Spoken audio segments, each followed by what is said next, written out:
Hello, Algebra 1, and welcome to your first video lesson of the year. How exciting! I'm gonna keep this one pretty short and sweet.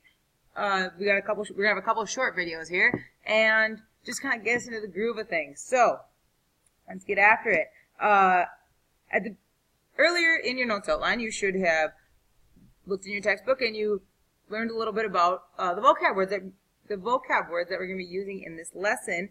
And you should have filled out 2 to 3 ways to write mathematical operations using words. So with the vocab that you filled out, you should have learned about variables, constants, numerical expression, and algebraic expression. The one I really want to highlight is algebraic expression. That it may contain variables, constants, and or operations, because we're going to be dealing a lot with algebraic expressions in today's lesson. So at the bottom where it says I show, that's where we should be at. And the directions state, give 2 ways to write each algebraic expression in words. So all we're doing is that table that you guys filled out, where it says 2 to 3 ways to write mathematical operations with words. We're just going to be pulling words from there and using them wherever they're applicable, depending upon the operation that is in each.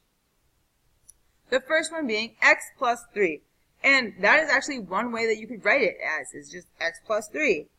I'm going to write 2 other ones. Would be the sum of x and 3, so the sum of x and 3, and x increased by 3. And so the next one, q minus 3. Again, q minus 3 could be one of the ways to write it. And the others, the difference of q and 3.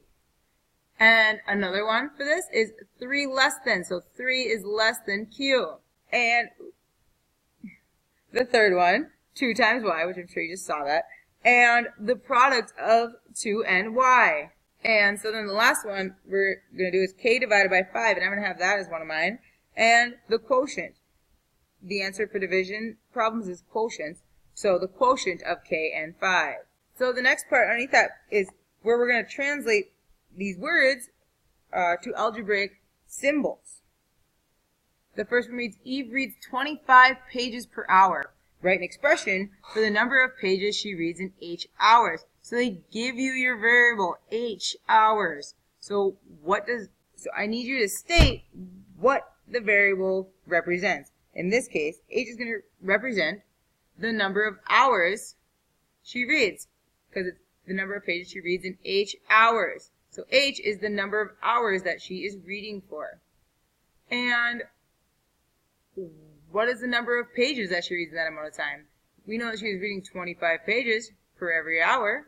So we multiply these two, we'll get the number of pages she reads in that amount of time. So 25h. Again, in order for these problems to be correct in your homework, on a quiz, the rest of your outline, anywhere, for these to be correct, I need to know what the variable represents in the expression. So don't ask me if you have to do this on today's assignment, because the answer is yes. That's part of showing your work. Next one. Roberto is 4 years older than Emily, who is y years old. Write an expression for Roberto's age. So they say, Emily, who is y years old. Y represents Emily's age. Write an expression for Roberto's age. So Roberto is 4 years older than Emily. So Emily plus 4 is going to give us Roberto's age. That's all. Next one. Joey earns $5 for each car that he washes. Write an expression for the number of cars Joey must wash to earn D dollars. So D dollars. What does D represent? The amount of money, D dollars, the amount of money that Joey earns from washing all these cars.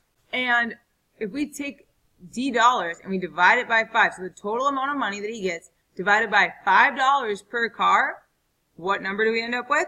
The number of cars that Joey must wash. So that's all for this little section. In your notes now, you will try a few of these on your own, and then you have to go in the textbook and fill out a few more things.